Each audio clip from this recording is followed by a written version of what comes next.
नमस्कार दोस्तों, स्वागत है आपका फिर से एक नई क्वेश्चन सीरीज में। जैसा कि आप जानते हैं, ये क्वेश्चन सीरीज हम स्पेशली सीजीएल और सीएचएसएल एग्जाम्स के लिए कवर कर रहे हैं। इन क्वेश्चन सीरीज में हम स्पेशली उन सभी क्वेश्चनों को कवर कर रहे हैं जो कि सीजीएल और सीएचएसएल एग्जाम्स के फेवरेट क्वेश्चन होते हैं और जो कि हर साल आपके एग्जाम में रिपीट होते रहते हैं। इन क्वेश्चनों को हम डिटेल के साथ, इनकी एक्सप्लेनेशन के साथ इनको कवर कर रहे हैं। इससे क्या होगा, क्वेश्चंस के साथ साथ आपका टॉपिक भी तैयार होता रहेगा। तो इस तरीके से हम इन क्वेश्चन सीरीज को आपके सामने लेकर आए हैं और ये क्वेश्चन सीरीज आपके आने वाले एग्जाम में मील का पत्थर साबित होने वाले हैं। तो देखते हैं क्या क्या इंपॉर्टेंट क्वेश्चन है आज की क्वेश्चन सीरीज में। देखिए, पहला क्वेश्चन है, विच dynasty succeeded the Chalukya in western India. पश्चिमी भारत में चालुक्यों के बाद कौन सा राजवंश सफल हुआ। देखिए, चाहे राजवंश हमारा दक्षिण भारत का हो, चाहे पश्चिम भारत का हो, चाहे उत्तर भारत का हो, कहीं का भी राजवंश हो, उनकी क्रोनोलॉजी आपके लिए बहुत ही इंपॉर्टेंट है। क्रोनोलॉजी का मतलब होता है कालक्रम। ठीक है, तो सभी राजवंश का कालक्रम आपके लिए बहुत ज्यादा इंपॉर्टेंट है। जैसे कालक्रम में क्या होगा कि कौन सा राजवंश किस राजवंश के बाद आया। ठीक है, तो यहां पर पूछा गया है कि चालुक्यों के बाद कौन सा राजवंश आया था। देखिए, यहां पर जो फोर्थ ऑप्शन है कि चालुक्यों के बाद राष्ट्रकूट जो राजवंश है वो आया था। इसके लिए इस क्वेश्चन के साथ साथ मैंने बहुत सारे क्वेश्चन कवर कराने की कोशिश की है। इसके लिए मैंने पूरा का पूरा क्रोनोलॉजी यहां पर आपके सामने नेक्स्ट स्लाइड में लिया है। देखिए, पांड्य, सबसे पहले पांड्य, फिर चोल, फिर चेर, फिर सातवाहन, पल्लव, गंग और चालुक्य, फिर राष्ट्रकूट। इस तरीके से सारी क्रोनोलॉजी मैंने यहाँ पर उतार दी है। ठीक है, आप इसको एक बार ध्यान से पढ़ेंगे, इसको नोट डाउन करेंगे और एक बार इसको कवर करने की कोशिश करेंगे कि कौन सा राजवंश किसके बाद आया है। ये क्रोनोलॉजी आपके लिए बहुत ही इंपॉर्टेंट है और यहाँ से कई बार क्वेश्चन पूछा जा चुका है। ठीक है, तो ये क्वेश्चन आपको कवर करना है। एक चीज और आपको याद रखनी है कि जो ये चालुक्य हैं वो तीन चालुक्य हैं। ठीक है, सबसे पहले बादामी के चालुक्य आए, उसके बाद आए थे कल्याणी के और उसके बाद वेंगई के। ठीक है, एक तरीके से ये कह सकते हैं कि बादामी के चालुक्य कहीं और से शासन करते थे, कल्याणी के कहीं और से करते थे, वातापी से मतलब वेंगई के कहीं और से करते थे। तो तीन तरीके के चालुक्य थे, ये भी आपको ध्यान रखना है। चालुक्य के बाद आए थे राष्ट्रकूट और यही हमारा करेक्ट ऑप्शन था। ठीक है, इसके बाद नेक्स्ट क्वेश्चन है हमारा, in which of the following dialect Kabir wrote. बहुत ही इंपॉर्टेंट है और कबीर के बारे में ये क्वेश्चन कई बार पूछा जा चुका है। ठीक है, इसमें यह पूछा गया है कि कबीर ने निम्नलिखित में से किस भाषा में लिखा है। ठीक है, देखिए, कबीर की जो भाषा थी, जो कबीर लिखते थे अपनी कविताएं, अपनी पोएम, वो अवधी में भी लिखते थे, भोजपुरी में भी लिखते थे और ब्रिज भाषा में भी लिखते थे। लेकिन ज्यादातर जो उनकी उपन्यास है, एक तरीके से जो उनका रचनाएं हैं, वो अवधि में है। तो यहाँ पर जो करेक्ट ऑप्शन होने वाला है वो कौन सा है, अवधि होने वाला है। बहुत बार क्वेश्चन ये रिपीट हुआ है, इस पर आप ध्यान देंगे। इसके बाद है, what is meant when the constitution declare India as secular state. क्या मतलब है जब संविधान भारत को धर्मनिरपेक्ष घोषित करता है। यानी यहाँ पर सेक्युलर स्टेट की डेफिनेशन आपसे पूछी गई है। आपको पता होना चाहिए कि सेक्युलर स्टेट क्या होता है, सेक्युलरिज्म क्या होता है। ठीक है, तो पहला हम ऑप्शन से चलेंगे, या आपको मैं पहले ही बता देता हूं सेक्युलरिज्म की डेफिनेशन क्या है। ठीक है, सेक्युलरिज्म की डेफिनेशन क्या है, सेक्युलरिज्म की डेफिनेशन ये है कि जो स्टेट है वो क्या होगा, न्यूट्रल होगा इन केस ऑफ रिलीजन। यानी धर्म के मामले में जो राज्य है वो न्यूट्रल होगा, ना तो वो किसी धर्म को सपोर्ट करेगा और ना ही किसी धर्म की ग्लानि करेगा। ऐसा नहीं होगा कि एक धर्म को स्टेट क्या करेगा, सपोर्ट करेगा और दूसरे को मनाही करेगा, प्रोहिबिट करेगा। ठीक है, ऐसा नहीं होगा। सभी धर्म को सम्मान मिलेगा यहाँ पर। ठीक है, सभी धर्म, कोई भी व्यक्ति किसी भी धर्म की प्रैक्टिस कर सकता है, प्रीच कर सकता है और प्रोपेगेट कर सकता है।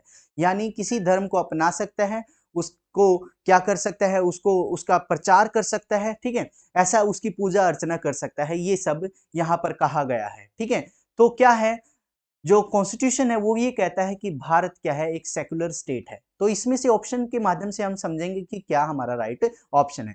Religious worship is not allowed, यानी धार्मिक पूजा की अनुमति नहीं है, धार्मिक पूजा की अनुमति नहीं है। ठीक है, तो यहाँ पर जो भारत में है धार्मिक पूजा की अनुमति नहीं है। क्या ऐसा है?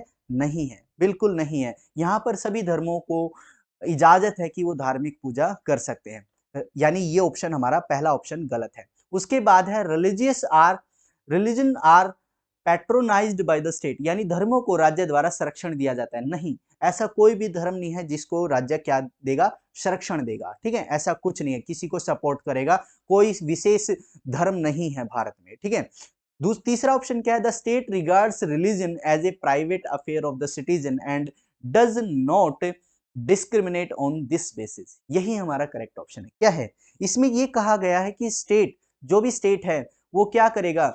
Regards religion as a private affair, यानी किसी व्यक्ति विशेष का क्या है? निजी मामला है। धर्म क्या है? किसी व्यक्ति विशेष का निजी मामला है। इस पर सरकार या स्टेट कोई भी निर्णय नहीं लेगा। ये किसी व्यक्ति विशेष की इच्छा अनुसार ही होगा, जैसा वो चाहे वैसा वो धर्म अपना सकता है, उसकी पूजा अर्चना कर सकता है और उसका प्रचार कर सकता है। ठीक है, तो ये निजी मामला कहा है सरकार ने, तो यही हमारा करेक्ट ऑप्शन है। यहीं पर हम मार्क करेंगे कि तीसरा ऑप्शन करेक्ट है। ठीक है, ये हमारा प्राइवेट अफेयर्स है। इसके बाद है which among the following statement is true regarding international date line. International date line क्या होती है ये भी जानना बहुत जरूरी है। बहुत बार क्वेश्चन यहाँ से रिपीट होता है इंटरनेशनल डेट लाइन के बारे में। यहाँ पर जो चारों ऑप्शन है वो कहीं ना कहीं इंटरनेशनल डेट लाइन के कैरेक्टर्स, ठीक है, कैरेक्टरिस्टिक्स हैं। तो देखेंगे इट इज 180 डिग्री लॉन्गिट्यूड, बिल्कुल सही है कि जो हमारी इंटरनेशनल डेट लाइन है वो क्या है? लॉन्गिट्यूड है। लॉन्गिट्यूड है तो कौन सा लॉन्गिट्यूड है? ये हमारा कौन सा है? 180 डिग्री लॉन्गिट्यूड है। ठीक है, हमने आपको बताया था कि पूरी अर्थ को क्या है? लाइंस में डिवाइड किया गया है। कुछ हॉरिजॉन्टल लाइन है, कुछ वर्टिकल लाइंस है। हॉरिजॉन्टल लाइंस को हम लैटिट्यूड बोलते हैं और वर्टिकल लाइंस को हम लॉन्गिट्यूड बोलते हैं। लॉन्गिट्यूड मतलब देशांतर, ठीक है, और जो लैटिट्यूड है उनको बोलते हैं अक्षांश रेखाएं। ठीक है, तो जो हमारी लॉन्गिट्यूड है, देशांतर है, उनमें से 180 डिग्री वाली को हम क्या कहते हैं? इंटरनेशनल डेट लाइन कहते हैं। ठीक है, दूसरा ऑप्शन क्या है? It is a straight line. नहीं, ये स्ट्रेट लाइन नहीं है, ये स्ट्रेट लाइन नहीं है।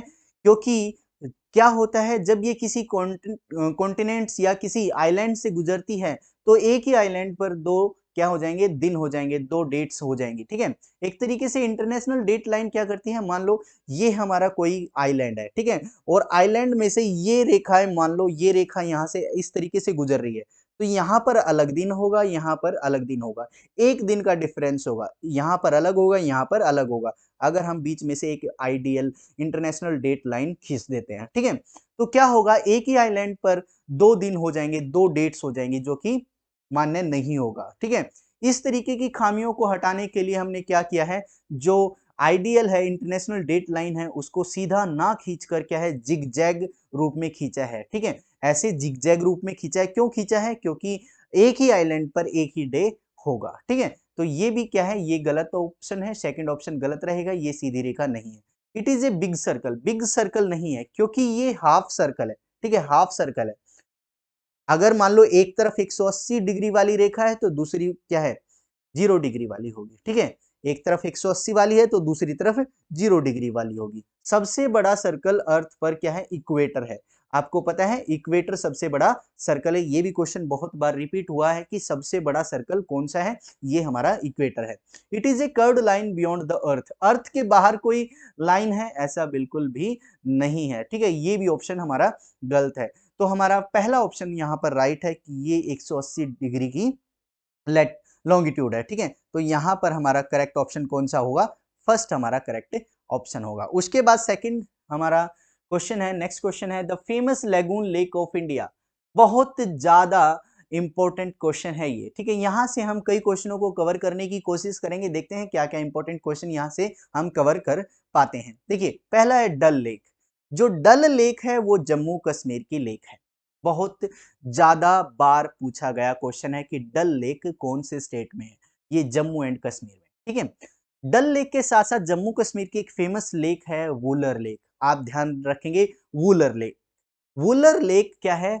हमारे इंडिया की सबसे बड़ी फ्रेश वाटर लेक है, यानी साफ पानी की जो लेक है, सबसे बड़ी लेक वो हमारी वुलर लेक जम्मू कश्मीर में है। तो डल और जम्मू कश्मीर के बारे में जो वुलर लेक है वो हम कवर कर चुके हैं। एक और इंपॉर्टेंट क्वेश्चन अभी याद आया, वो है वुलर लेक पर प्लेट विवर्तनी का जो इफेक्ट है, यानी प्लेट टेक्टोनिक्स का इफेक्ट है वो होता है, वो दिखाई देता है। ठीक है, एक क्वेश्चन ऐसा पूछा गया था कि ऐसी कौन सी झील है, कौन सी लेक है जिस पर प्लेट टेक्टोनिक्स का असर दिखाई देता है, वो हमारी वुलर लेक है। आप ध्यान रखेंगे, बहुत ही इंपॉर्टेंट क्वेश्चन है वुलर लेक के बारे में। ठीक है, और Wular lake India's largest fresh water lake है। उसके बाद यहां पर दिखाया गया है चिल्का। चिल्का लेक ओडिशा की लेक है, आप इसको ध्यान रखेंगे, ओडिशा में है। और जो चिल्का लेक है वो क्या है, लार्जेस्ट ब्रैकिश वाटर लेक है। लार्जेस्ट ब्रैकिश वाटर, खारे पानी की सबसे बड़ी जो झील है वो चिल्का लेक है। और चिल्का लेक क्या है, ये इंडिया में पहली सबसे बड़ी, इंडिया में सबसे बड़ी क्या है, लैगून लेक है। इंडिया में सबसे बड़ी लैगून लेक है। तो इसलिए जो फेमस लैगून लेक में पूछा गया है, तो राइट ऑप्शन हमारा क्या रहने वाला है, चिल्का लेक ही रहने वाला है, क्योंकि चिल्का लेक ही क्या है, सबसे बड़ी fresh water lake lagoon lake है। फ्रेश वाटर नहीं, सॉरी, यहाँ पर सबसे बड़ी ब्रैकिश वाटर लैगून लेक है। ठीक है, उसके बाद है पुलिकट लेक। ये पुलिकट लेक क्या है, आंध्र प्रदेश और तमिलनाडु के क्या है, बॉर्डर पर है। आंध्र प्रदेश और तमिलनाडु के बॉर्डर पर है पुलिकट, पुलिकट लेक। ठीक है, आपको ध्यान रखना है। और मानसरोवर लेक ये कहां पर है, ये तिब्बत में है। ठीक है, आपको ध्यान रखना है, तिब्बत में मानसरोवर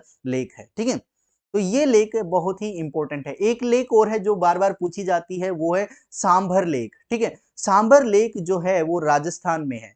और राजस्थान में सांबर लेक क्या है, ये इनलैंड सैलाइन वाटर लेक है, साल्ट वाटर लेक, सबसे बड़ी इनलैंड साल्ट वाटर लेक है। सबसे बड़ी इनलैंड यानी जमीन के अंदर साल्ट वाटर लेक कौन सी, हमारी सांबर लेक है, जो कि राजस्थान में। ये आपको ध्यान रखना है। तो ये बहुत ही इंपॉर्टेंट क्वेश्चन था जो कि हमारे झीलों से संबंधित था। ठीक है, इसके बाद है इन्फ्लेशन इज कॉज्ड बाय। ये हमारा इकोनॉमिक का बहुत ही इंपॉर्टेंट क्वेश्चन है। यहां से आपको समझ आएगा कि इन्फ्लेशन क्या है। इन्फ्लेशन होता क्या है, मुद्रास्फीति होता क्या है, एक तरीके से महंगाई। क्या होता है, महंगाई। देखिए, महंगाई यहां पर पूछा गया है कि महंगाई बढ़ने के क्या कारण है, महंगाई बढ़ने के क्या कारण है। देखिए, अब ऑप्शन से चलेंगे, ऑप्शन के माध्यम से हम समझने की कोशिश करेंगे, अपने टॉपिक को तैयार करेंगे। देखिए, पहला ऑप्शन है increase in the supply of good. अगर वस्तुओं की, माल की आपूर्ति में वृद्धि होती है तो क्या महंगाई हो जाती है। आपको पता है, अगर महंगाई बढ़ती है तो उसके पीछे यही कारण है कि अगर वस्तुओं की आपूर्ति में कमी आ जाए। ठीक है, फॉर एग्जाम्पल, अभी कभी आपने सोचा होगा कि प्याज 100-150 रुपए किलो हो जाता है। क्यों हो जाता है, जब हम मंडी में पूछते हैं कि भाई इतने दाम क्यों बढ़ा दिए, तो जो बेचने वाले हैं वो कहते हैं कि पीछे से माल आ ही नहीं रहा, पीछे से माल नहीं आ रहा। इसका मतलब है आपूर्ति कम है, माल की आपूर्ति कम है। माल की आपूर्ति कम होती है तो क्या हो जाता है, दाम बढ़ जाते हैं, दाम बढ़ जाते हैं, दाम बढ़ जाते हैं। इसका मतलब क्या होता है, दाम बढ़ जाने महंगाई बढ़ जाती है। ठीक है, यहां पर इसके अपोजिट है, क्या है, माल की आपूर्ति में वृद्धि।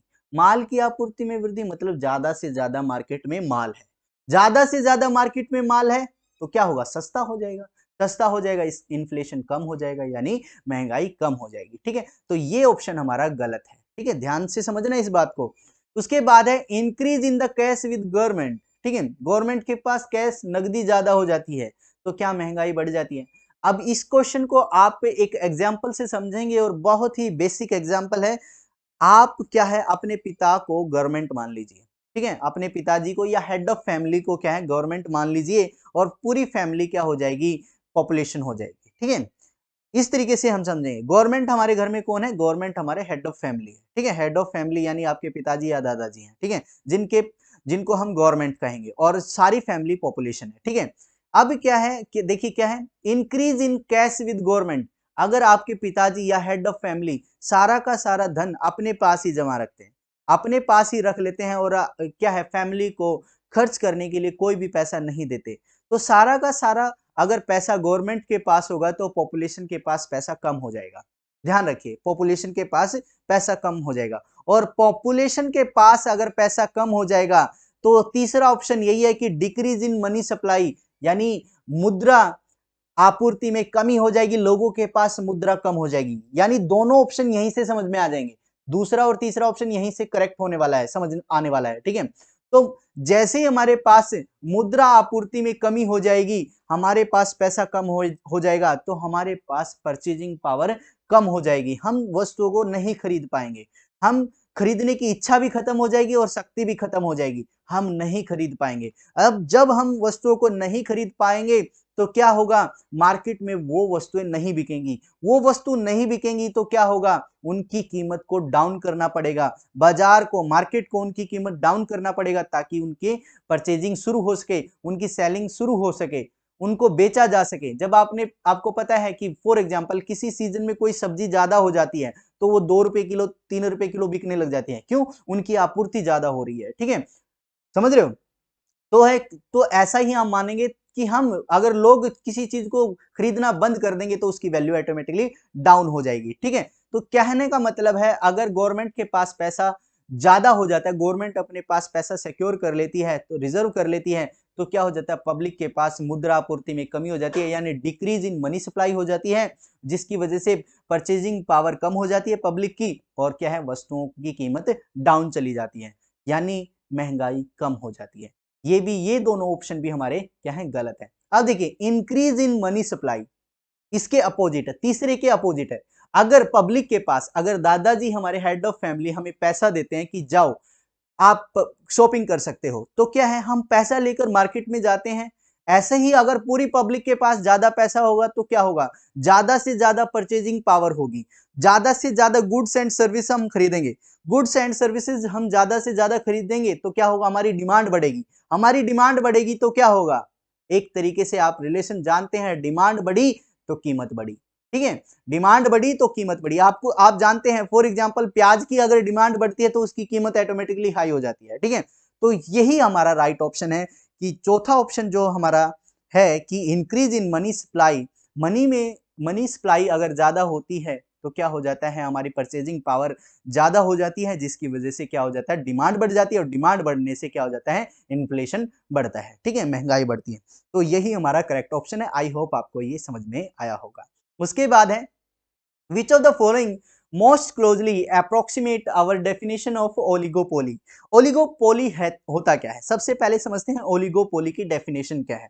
देखिए, ओलिगोपोली क्या होता है, जब क्या होता है, बहुत कुछ चुनिंदा, समझिए, चुनिंदा सेलर्स, जब चुनिंदा सेलर्स ही क्या है, पूरी मार्केट को कब्जा कर बैठे हों, तब हम कहते हैं ओलिगोपोली। सपोज कीजिए पूरी मार्केट पर अगर 5-7 इंडस्ट्रीज का ही दबदबा हो, पूरी मार्केट पर 5-7 इंडस्ट्रीज का ही क्या हो, दबदबा हो, उन्हीं का सब कुछ खेल हो, तो हम उसको क्या बोलेंगे, ओलिगोपोली, ठीक है, ओलिगोपोली। ओलिगोपोली में क्या होता है, जैसे फॉर एग्जांपल रिलायंस का आप देख पा रहे होंगे आजकल रिलायंस के बड़े बड़े मॉल खुल रहे हैं, वो इजी डे का मॉल खुल रहा है, ठीक है, एनवी शॉपी का मॉल खुल रहा है। अगर यही पूरी मार्केट पर कंट्रोल कर लेती हैं कुछ चुनिंदा 5-7-8-10 कंपनियां, तो क्या हो जाएगा, वो ओलिगोपोलिस्ट बन जाएंगे, ओलिगोपोलिस्ट बन जाएंगे, यानी पूरी मार्केट पर कुछ चुनिंदा सेलर्स ही होंगे, ठीक है। तो इनमें से ये पूछा गया है कि कौन से एग्जाम्पल इनकी परिभाषा को स्पष्ट करते हैं। देखिए, पहला एग्जाम्पल है सिगरेट इंडस्ट्री। सिगरेट इंडस्ट्री में क्या है, कुछ चुनिंदा कंपनी ही है जो सिगरेट बनाती हैं, और वही पूरी मार्केट को अब कब्जा कर बैठे हैं। ऐसा नहीं है कि हजारों क्या है ब्रांड हैं जो कि सिगरेट बेच रही हो, नहीं, कुछ 5-7 चुनिंदा 5-7 ही ब्रांड है जो कि सिगरेट बेचती हैं और बनाती हैं, ठीक है। तो क्या है, ये ओलिगोपोलिस्ट ही तो है, बिल्कुल सही है। तो यहां पर करेक्ट ऑप्शन में सिगरेट सही है। उसके बाद है बार्बर शॉप, नहीं, हर एक गली नुक्कड़ पर एक बार्बर की शॉप है, कोई एक स्पेशल ब्रांड नहीं है बार्बर नाई की दुकान का, कुछ चुनिंदा ही नाई की दुकान नहीं है कि सभी वहां पर पूरी मार्केट को कब्जा कर बैठे हैं, ठीक है। तो यहाँ पर जो बार्बर शॉप है वो क्या है, सही ऑप्शन नहीं है, ये गलत है। उसके बाद है गैसोलीन स्टेशन। जो गैसोलीन स्टेशन है आप देखते हैं, देखो यहाँ पर अगर गैस रिफाइनिंग कंपनी आ जाती तो रिलायंस वगैरह है, 3-4 कंपनियां हैं, इंडियन ऑयल है, भारत पेट्रोलियम है, ये हम कह सकते थे, लेकिन क्या है, यहाँ पर स्टेशन बोला है, गैसोलीन स्टेशन बोला है। गैसोलीन स्टेशन बोल दिया तो इसका मतलब है हर एक शहर में कम से कम 6-7 क्या है, 6-7 पेट्रोल पंप है, गैसोलीन स्टेशन है, तो ऐसा नहीं कहा जा सकता कि ये ओलिगोपोलिस्ट है। ठीक है, ये भी ऑप्शन हमारा गलत है। व्हीट फार्मर, गेहूं क्या है, किसान लाखों करोड़ों किसान है जो कि गेहूं का उत्पादन करते हैं और उनको बेचते हैं, तो ये भी हमारा करेक्ट ऑप्शन नहीं है। तो यहाँ पर जो करेक्ट ऑप्शन है वो पहला ही ऑप्शन सही है, जो कि क्या है, ये हमारा पहला ऑप्शन है, the cigarette industry will be the oligopolist, यानी यही हमारा ओलिगोपोली की डेफिनेशन को पूरा करता है। ठीक है, ध्यान से समझना इस क्वेश्चन को, बहुत ही इंपॉर्टेंट क्वेश्चन है। उसके बाद है for which diode is used, किसके लिए डायोड का प्रयोग किया जाता है, किस वजह से डायोड का प्रयोग किया जाता है। आपको पता है, ये मान लो डायोड है, ठीक है, डायोड का आप ने देखा होगा डायग्राम कि एक तरफ क्या होता है, फ्लैट हिस्सा होता है, दूसरी तरफ नुकीला हिस्सा होता है और एक ऐसे बना होता है। ठीक है, तो क्या होता है, डायोड में एक क्वालिटी होती है, एक कैरेक्टरिस्टिक होता है कि जब करंट इस डायरेक्शन में जाएगा तो ये करंट को इजिली पास कर देगा, इजिली पास, अपने थ्रू इजिली पास कर देगा। जब क्या होगा, करंट ऐसे जाएगा। ठीक है, इसको बोलते हैं फॉरवर्ड बायसिंग, यानी डायोड का फॉरवर्ड बायस होना। लेकिन अगर करंट इस डायरेक्शन से आता है, इस डायरेक्शन से आता है, तो ये क्या कर देता है, करंट को कंप्लीटली ब्लॉक कर देगा, करंट को कंप्लीटली ब्लॉक कर देगा। यही इसका कैरेक्टरिस्टिक यूज किया जाता है किसमें, प्योरिफिकेशन में।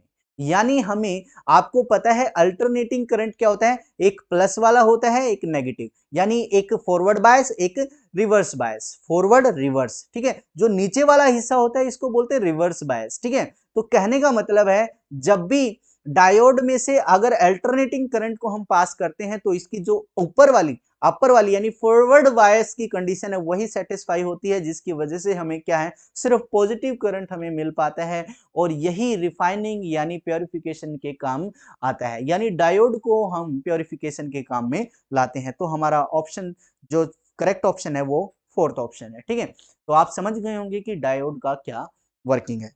उसके बाद है beryllium sulphate is less soluble in water due to, यानी बेरिलियम सल्फेट जल में अघुलनशील किसके कारण होता है।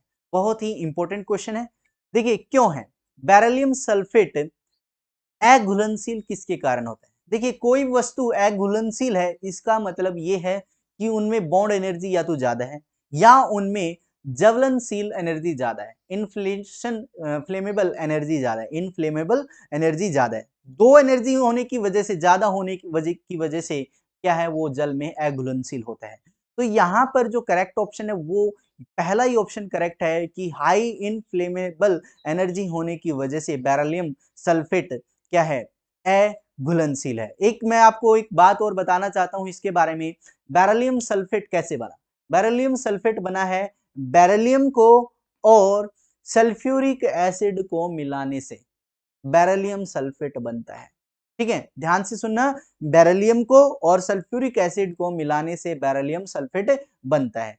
और ये किसने बनाया था सबसे पहले, ये जॉन जैकब बर्जीलियस ने बनाया था। जॉन जैकब बर्जीलियस ने 1815 में इसको तैयार किया था। बहुत ही इंपॉर्टेंट सॉल्ट है, ये आपको ध्यान रखना है। ठीक है, कई बार पूछा भी जा सकता है कि बेरिलियम सल्फेट को किन्होंने तैयार किया था, ये जॉन जैकब बर्जीलियस थे। ठीक है, 1815 के करीब इन्होंने इनको तैयार किया था। ठीक है, बहुत ही इंपॉर्टेंट है। और ये हाई इनफ्लेमेबल एनर्जी की वजह से क्या है, वाटर में, पानी में घुलनशील नहीं, इनसोल्यूबल है, आपको ध्यान रखना है। उसके बाद है अगला क्वेश्चन है पेंसिलिन इज एक्सट्रैक्टेड फ्रॉम, यानी पेंसिलिन कहां से निकाला जाता है। बहुत ही इंपॉर्टेंट क्वेश्चन है। देखिए पहला ऑप्शन है यीस्ट यानी खमीर से, दूसरा है एल्गी यानी शैवाल से, और फंगस यानी कवक से, और लाइकेन यानी लाइकेन से। ठीक है, इसमें जो करेक्ट ऑप्शन है वो हमारा फंगी है। ठीक है, जो हमारा पेंसिलिन है वो एक फंगी से निकाला जाता है जिसका नाम है पेंसिलिया। पेंसिलिया, पेंसिलिया नामक क्या है, एक कवक होता है, एक फंगस होता है जहां से पेंसिलिन निकाली जाती है। ठीक है, पेंसिलिन कहां पर इस्तेमाल की जाती है, पेंसिलिन इस्तेमाल की जाती है बैक्टीरियल इन्फेक्शन वगैरह को ट्रीट करने में। बैक्टीरियल इन्फेक्शन को ट्रीट करने में हम किसका इस्तेमाल करते हैं, पेंसिलिन का इस्तेमाल करते हैं, आपको ध्यान रखना है बैक्टीरियल इन्फेक्शन को। ठीक है, जो कि बनाई जाती है फंगस से, और फंगस का नाम है पेंसिलिया, पेंसिलिया, पेंसिलिया। ठीक है, आपको ध्यान रखना है। उसके बाद नेक्स्ट क्वेश्चन है अपना, एक compact disc data storage system of the type, यानी एक कॉम्पैक्ट डिस्क किस प्रकार का डाटा स्टोरेज सिस्टम है, बहुत इंपॉर्टेंट है। देखिए क्या होता है, पहले क्या होता था, एक सीडी आती थी, आपने देखी होंगी सीडी और डीवीडी। सीडी और डीवीडी किस आधार पर काम करती थी, ये ऑप्टिकली ओरिएंटेड डिवाइस थी, यानी इनको क्या है, ऑप्टिकल तरीके से तैयार किया जाता था। आपने देखा होगा उनके ऊपर क्या होता है, उनका सरफेस बिल्कुल चिकना होता था और कुछ क्या है, एक तरीके से रिफ्लेक्शन रिफ्रैक्शन उसमें होता रहता था, चमकीला पार्ट होता था।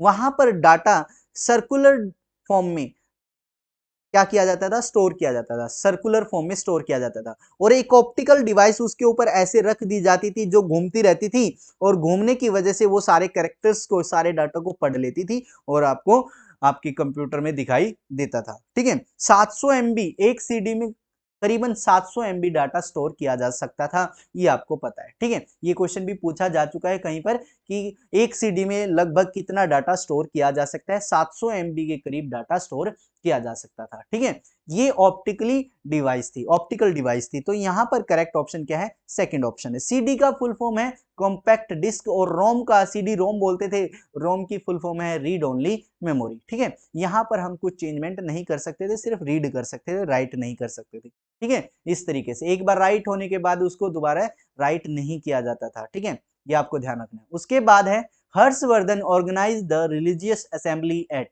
यानी हर्षवर्धन ने अपनी धार्मिक सभा का आयोजन कहां किया।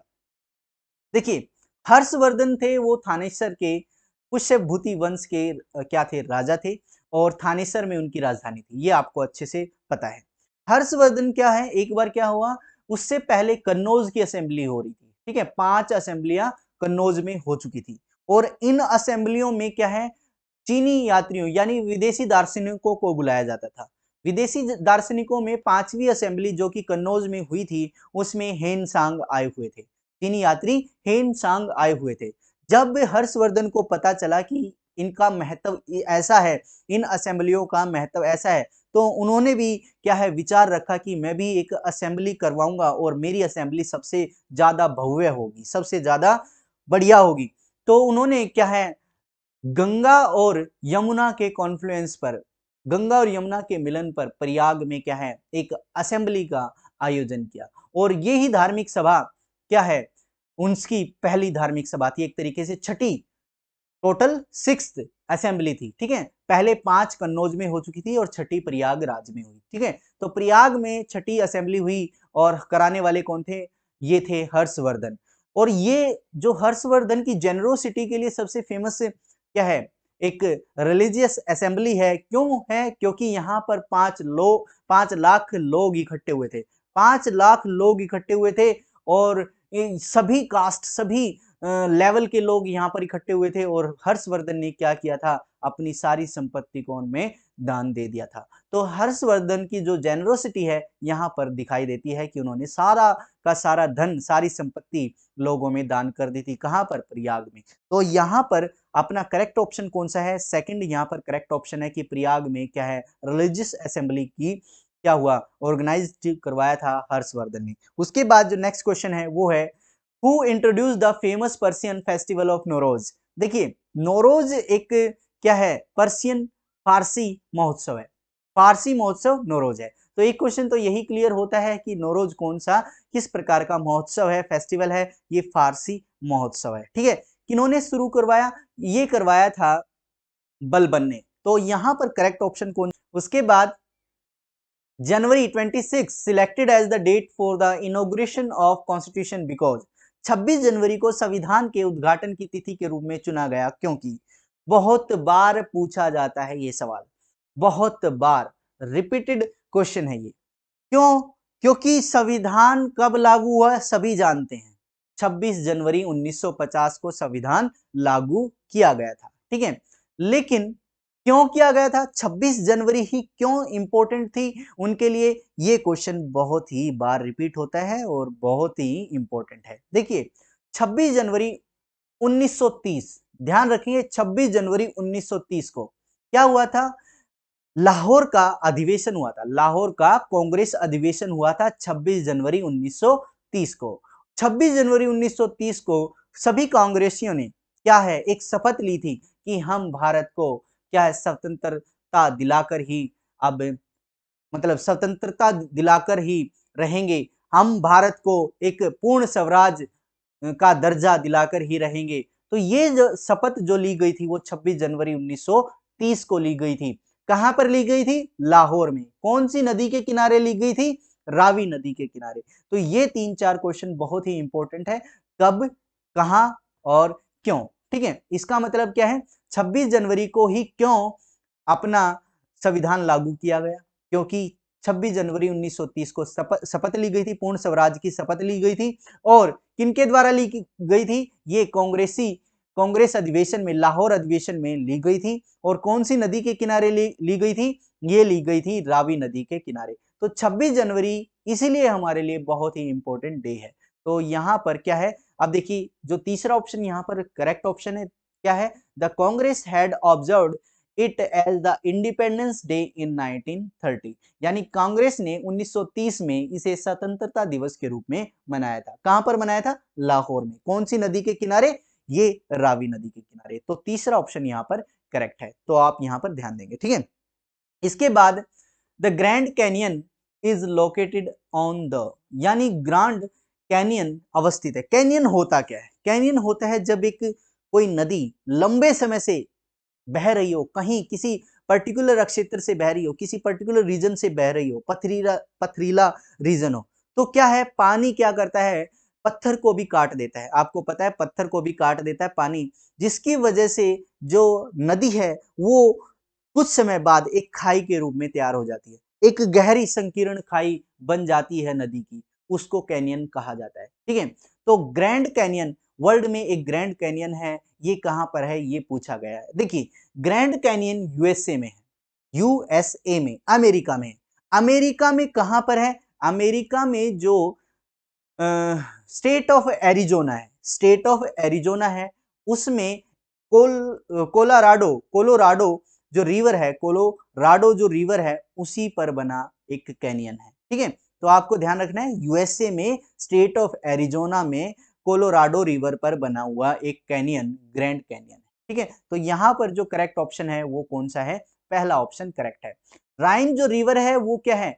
यूरोप की रिवर है, ये मोस्टली जर्मनी की रिवर है। और तापी कहां पर है? भारत की रिवर है, जो कि सतपुड़ा के नीचे बहती है, दक्षिण की ओर बहती है। और जो नाइजर रिवर है वो नाइजीरिया में रिवर है। ठीक है, आपको ध्यान रखना है। उसके बाद है where is Raisina hills, Raisina hills कहां पर है? आप सभी जानते हैं जो राष्ट्रपति भवन है वो रायसीना हिल्स पर ही बना हुआ है। तो दिल्ली में स्थित राष्ट्रपति भवन का जो क्षेत्र है वो रायसीना हिल्स के नाम से जाना जाता है। तो यहाँ पर पहला ऑप्शन देखिए, where Rashtrapati Bhavan is situated, यही हमारा करेक्ट ऑप्शन है। तो यहाँ पर हम निशान लगाएंगे। और इनके बाद जो ये तीन है, तीन ऑप्शन और है, इनको आप पढ़ेंगे और कोशिश करेंगे, ध्यान देंगे कि क्या स्वामी विवेकानंद की जो स्टेचू है वो कन्याकुमारी पर एक रॉक फीचर है, क्या ये सच में सही बात है? देखिए कई बार क्या होता है, कुछ ऑप्शन से भी हमें हिंट मिल जाता है कि क्या क्या पूछा जा सकता है। ठीक है, तो यहाँ पर सेकंड ऑप्शन देखते हैं कि शंकराचार्य हिल्स श्रीनगर में पहाड़ी की विशेषता है, यानी शंकराचार्य हिल्स कहीं श्रीनगर में है या नहीं है, ये आप सर्च करेंगे। तो इस क्वेश्चन को आप ध्यान से पढ़ेंगे और इनको वेरीफाई करेंगे, इन सारे ऑप्शंस को वेरीफाई करेंगे कि इनमें से कौन सा सच है और कौन सा नहीं है। ठीक है, अगर सच है तो ये आपके लिए एक स्टैटिक जीके का एक पॉइंट बन जाएगा। ठीक है, उसके बाद है, इसके बाद है देखिए नेक्स्ट क्वेश्चन है, which from the following is not true when the interest rate in the economy goes up, यानी निम्नलिखित में से कौन सा सत्य नहीं है जब अर्थव्यवस्था में ब्याज दर बढ़ जाती है? बहुत ज्यादा इंपॉर्टेंट क्वेश्चन है। कहने का मतलब है हमें इफेक्ट बताना है रेट ऑफ इंटरेस्ट के बढ़ जाने का इकोनॉमी पर। ठीक है, तो ये क्वेश्चन बहुत बार रिपीट होता है, इकोनॉमी का क्वेश्चन है। देखिए मैं ये कहूंगा कि हर एक क्वेश्चन, इकोनॉमी का हर एक क्वेश्चन हर एक टॉपिक को रिप्रेजेंट कर रहा है। यहाँ पर आप एक क्वेश्चन से पूरा टॉपिक समझ पा रहे होंगे। ठीक है, मेरी भी यही कोशिश रहती है कि आपको एक क्वेश्चन की हेल्प से पूरा का पूरा टॉपिक कवर करा दिया जाए। देखिए क्या है, सेविंग इंक्रीज, कि जब अगर पहले समझते हैं कि ब्याज दर कैसे बढ़ती है और कैसे घटती है। फॉर एग्जाम्पल, कोई लेंडर है, यानी कोई आपको कर्ज देने वाला है, कर्ज देने वाला है। फॉर एग्जाम्पल, अगर कोई व्यक्ति सिर्फ और सिर्फ कर्ज देता है, एक बैंक मान लो, फॉर एग्जाम्पल एसबीआई, सबसे इंपॉर्टेंट एसबीआई, ठीक है। एसबीआई अगर लोगों को कर्ज देता है तो वो कोई ना कोई ब्याज दर लगाता है, उसे प्रॉफिट चाहिए होता है, ठीक है। लेकिन जरूरी नहीं है कि एसबीआई के पास ही इतना पैसा हो कि वो सभी को लोन दे दे, वो भी किसी ना किसी से उधार ले लेता होगा। For example, reserve bank of India RBI से उधार ले लेता होगा लोन देने के लिए। तो क्या होता है, वो भी किसी ना किसी इंटरेस्ट रेट पर उधार लेता है, फिर उधार लेकर क्या है, लोगों को उधार देता है। ऐसा चलता है सिस्टम, ठीक है। अब क्या है, मान लो अगर जिस दर पर उसने, जिस रेट पर उसने reserve bank of India, SBI ने रिजर्व बैंक ऑफ इंडिया से कर्ज लिया है, उससे ज्यादा पर वो पब्लिक को देता है, उससे ज्यादा पर पब्लिक को देता है, और ओवरऑल उसे कुछ ना कुछ प्रॉफिट बचता है, तो क्या होता है, वो प्रॉफिट उस बैंक का प्रॉफिट हो जाएगा। फॉर एग्जाम्पल, अगर उसने 10 रुपए लिए, 10 रुपए उधार लिए रिजर्व बैंक ऑफ इंडिया से, एसबीआई ने रिजर्व बैंक ऑफ इंडिया से 10 रुपए लिए, और उसने 2 रुपये उसे ब्याज देना है, रिजर्व बैंक ऑफ इंडिया को ब्याज देना है एसबीआई को 2 रुपये, और उसने वो 10 रुपये किसी एक नागरिक को दे दिए उधार के तौर पर, लेकिन वहां से वो 15 रुपए वसूल कर रहा है, 5 रुपए ब्याज वसूल कर रहा है, तो उसे 3 रुपए बचेंगे, बचेंगे ना। तो यही कंसेप्ट होता है, इसी के माध्यम से हम यही समझेंगे। देखिए, अगर फॉर एग्जाम्पल, अब क्या है, एसबीआई बैंक क्या कर देता है, अपना रेट ऑफ इंटरेस्ट बढ़ा देता है, तो आम नागरिक, हमारे जैसे नागरिक लोन नहीं लेंगे। वो क्या सोचेंगे कि जितना हो सके अपनी सेविंग ही की जाए, और सेविंग की हेल्प से अपना घर बसाया जा सके, चलाया जाए, है ना। तो एक तरीके से सेविंग इंक्रीज कर जाती है, बिल्कुल सही है, यानी सेविंग इंक्रीज हो जा मतलब सेविंग इंक्रीज हो जाती है। हम यहाँ पर नोट ट्रू ढूंढ रहे हैं, मैं भी देख रहा हूं नोट ट्रू, ठीक है। ध्यान से देखना है कि विच of the following is not true, not true यानी सत्य नहीं है, तो पहला सत्य है, ठीक है। मैं भी कंफ्यूज हो गया था कि सत्य, ये तो सत्य है, तो यही करेक्ट ऑप्शन है, नहीं, क्या है, नॉट ट्रू ढूंढ रहे हैं हम, ठीक है, नॉट ट्रू। तो यहां पर क्या है, सेविंग इंक्रीज हो जाती है। अगर ब्याज दर बढ़ेगी तो आम नागरिक क्या करेंगे, अपनी सेविंग को क्या कर देंगे, बढ़ाना शुरू कर देंगे। उसके बाद लैंडिंग डिक्रीज, लैंडिंग डिक्रीज का मतलब होता है उधार घटता है। आम नागरिक अगर अपनी सेविंग बढ़ाएगा तो क्या करेगा, उधार लेना कम कर देगा, तो लैंडिंग डिक्रीज हो जाएगी। दूसरा ऑप्शन भी करेक्ट है। तीसरा क्या है, कॉस्ट ऑफ प्रोडक्शन इंक्रीज, यानी उत्पादन की लागत बढ़ जाती है। अब फॉर एग्जांपल, मैं एक मैन्युफैक्चरर हूं, मैं किसी ना किसी प्रोडक्ट एंड सर्विसेज का क्या करता हूं, मैन्युफैक्चरिंग करता हूं। तो मैं क्या करता हूं, सारा का सारा मैन्युफैक्चरिंग कॉस्ट किसी बैंक से उधार लेकर लगाता हूं। तो अगर बैंक रेट बढ़ा देगा तो मेरे लिए पहले अगर 100 रुपए लगते थे, तो रेट बढ़ने की वजह से 120 रुपए लगेंगे, तो क्या होगा, उत्पादन की लागत भी बढ़ जाएगी ऑटोमेटिकली। अगर क्या है, कर्ज बढ़ जाएगा तो लागत भी बढ़ जाएगी। तो यहां पर तीसरा ऑप्शन भी क्या है, सही है, ठीक है, लागत, उत्पादन की लागत बढ़ जाती है। उसके बाद return on the capital increases, यानी पूंजी पर वापसी बढ़ जाती है। ये हमारा ऑप्शन गलत है।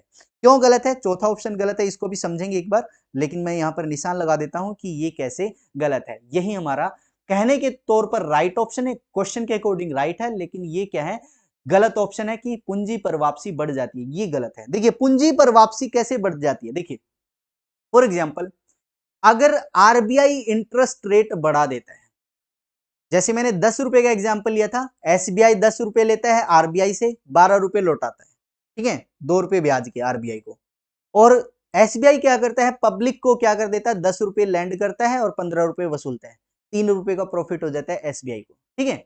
अब इसी बात को समझिए कि आरबीआई अपने इंटरेस्ट रेट को बढ़ा देती है, आरबीआई अपने इंटरेस्ट रेट को बढ़ा देती है। अब वो कहती है कि मैं पहले 2 रुपए लेता था, तो अब मैं 4 रुपए लूंगा, अब मैं 4 रुपए लूंगा, 10 रुपए पर 4 रुपए क्या लूंगा, इंटरेस्ट लूंगा।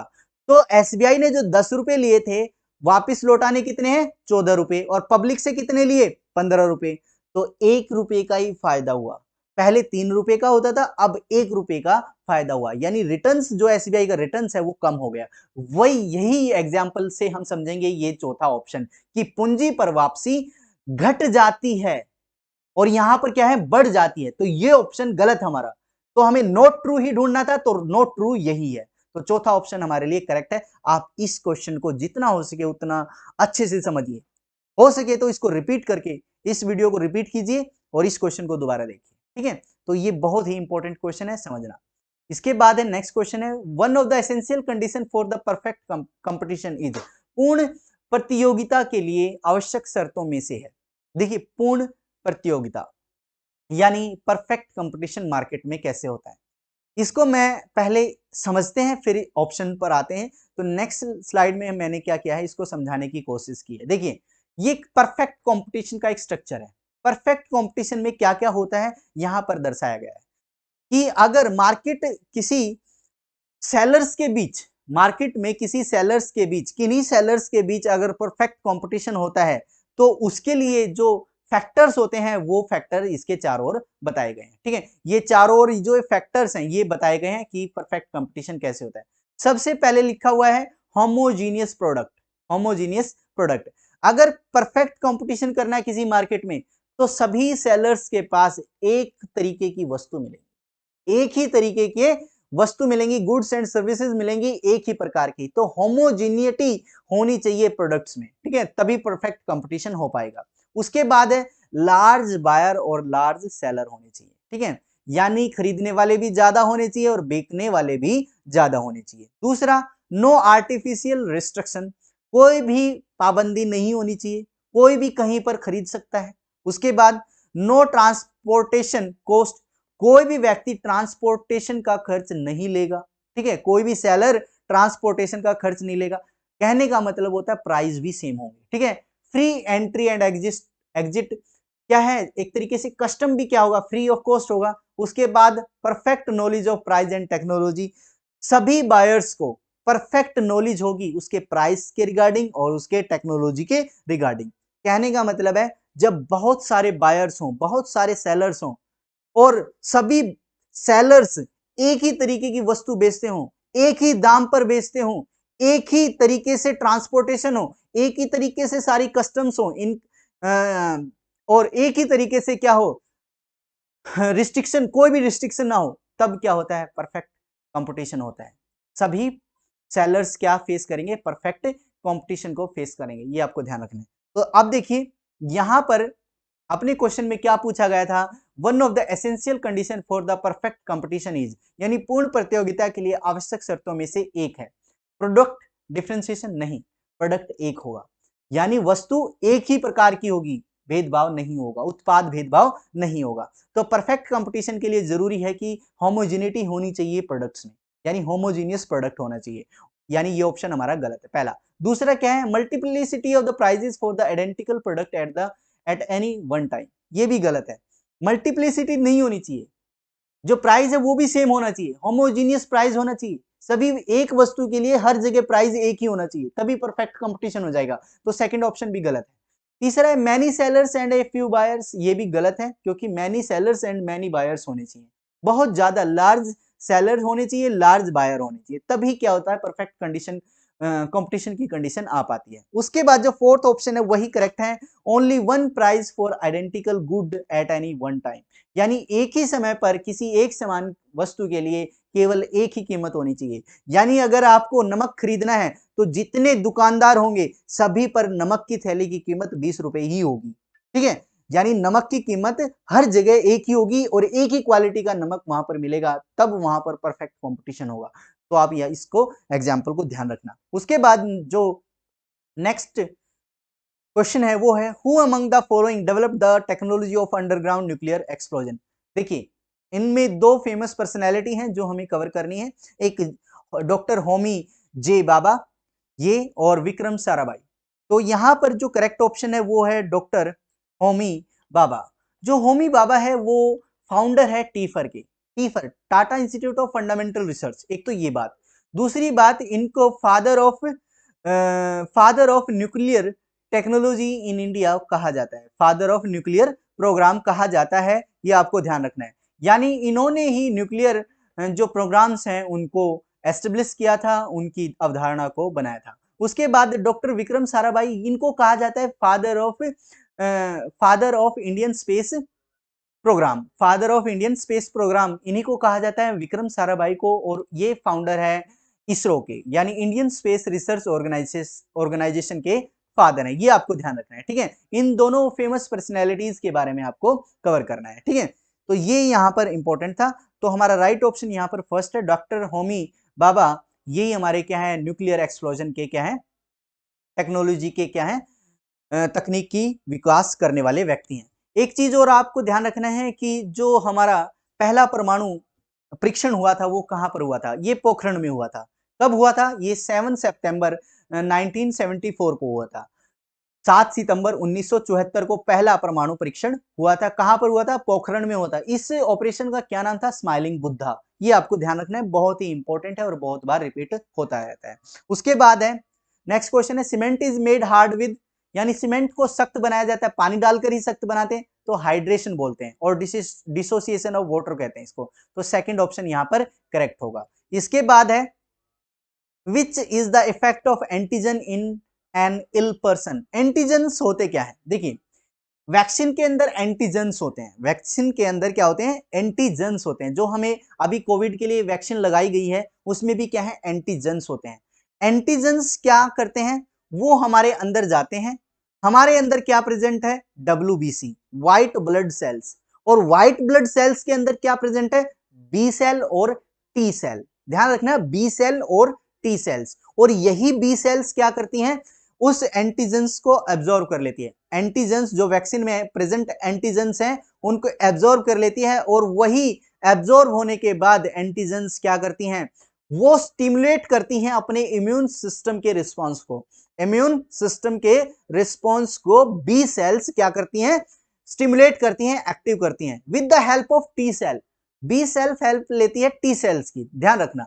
तो इस तरीके से क्या है, अपना इम्यून सिस्टम का रिस्पांस वो क्या हो जाता है, ज्यादा बढ़ जाता है। किसकी वजह से, एंटीजेंस की वजह से। और जो बी सेल्स है एंटीजेंस की हेल्प से एंटीबॉडीज भी बनाती है, ये आपको ध्यान रखना है, जो कि फर्दर अगर कोई वायरस अपनी बॉडी में एंटर कर देता है तो उसको खत्म करने के लिए तैयार रहे, ठीक है। तो ये एंटीबॉडीज भी बनाती हैं। तो यहां पर जो करेक्ट ऑप्शन है वो सेकंड नजर आ रहा है, it increase the production of antibodies, ठीक है। तो ये क्या है, अपना करेक्ट ऑप्शन है। उसके बाद है, ये एक बार आप पढ़ेंगे, ठीक है, ये आप पढ़ेंगे।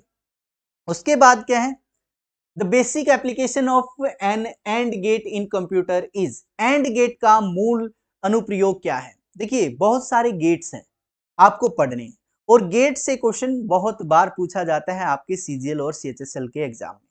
तो इसमें पूछा गया है कि एंड गेट का क्या काम है, एंड गेट वैल्यूज का क्या करता है, उनका मल्टीप्लिकेशन करता है, एडिशन करता है, सब्ट्रैक्शन करता है, मल्टीप्लिकेशन करता है, या फिर डिवीजन करता है। मैंने एक टेबल भी तैयार की है जिसमें सारे गेट्स का क्या है, एक तरीके से जो उनका प्रयोग है, एप्लीकेशन है, वो दिखाया गया है, ठीक है। लेकिन यहां पर जो करेक्ट ऑप्शन है, एंड का मतलब होता है मल्टीप्लिकेशन, तो यहां पर करेक्ट ऑप्शन अपना 3 रहेगा। यानी जो एंड गेट है वो वैल्यूज का मल्टीप्लिकेशन करता है। एक और चीज यहां पर टेबल आपको कवर करनी है, देखिए यहां पर लिखा हुआ है एंड गेट, एंड गेट का सिंबल है। आपसे सिंबल भी पूछा जाता है कि इनमें से एंड गेट का सिंबल कौन सा है, या ये सिंबल कौन से गेट को रिप्रेजेंट करता है। तो आपको के लिए जो टास्क है वो ये है कि आपको सारे सिंबल और सारे इनके बोलियन एक तरीके से ऑपरेशन ये आपको कवर करने हैं, ठीक है। एंड गेट किस काम आता है, एंड गेट मल्टीप्लिकेशन। देखिए यहां पर मल्टीप्लिकेशन है, एक्स क्या है, ए डॉट बी है, डॉट रिप्रेजेंट मल्टीप्लिकेशन, ठीक है। और क्या करता है, एडिशन। ये क्या है, आप देखिए ये एडिशन को रिप्रेजेंट कर रहा है, ठीक है। नैंड गेट क्या है, नैंड गेट क्या है, मल्टीप्लिकेशन, एंड के बाद नोट है।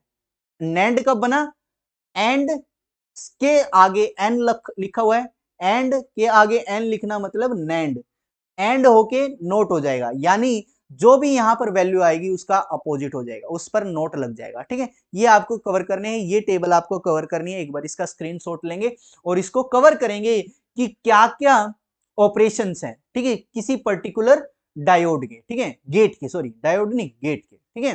तो कोई पर्टिकुलर गेट क्या क्या ऑपरेशन करता है, क्या क्या वैल्यूज का मल्टीप्लीकेशन करता है, एडिशन करता है, सब्ट्रैक्शन करता है, किस तरीके से एक्सप्रेशन होते हैं, किस तरीके से इनके सिंबल होते हैं, ये आपको कवर करने हैं इसमें। ठीक है, उसके बाद देखिए ये वीडियो यहीं पर हम समाप्त करते हैं। ठीक है, ये जो क्वेश्चन सीरीज है यहीं पर हम समाप्त करते हैं। आई होप आपको नॉलेज मिल रही होगी, आपको लग रहा होगा कि यही क्वेश्चन पेपर में आने वाले हैं और ये क्वेश्चन बहुत ही इंपॉर्टेंट है। और कुछ क्वेश्चन की हेल्प से हम टॉपिक भी कवर कर रहे हैं।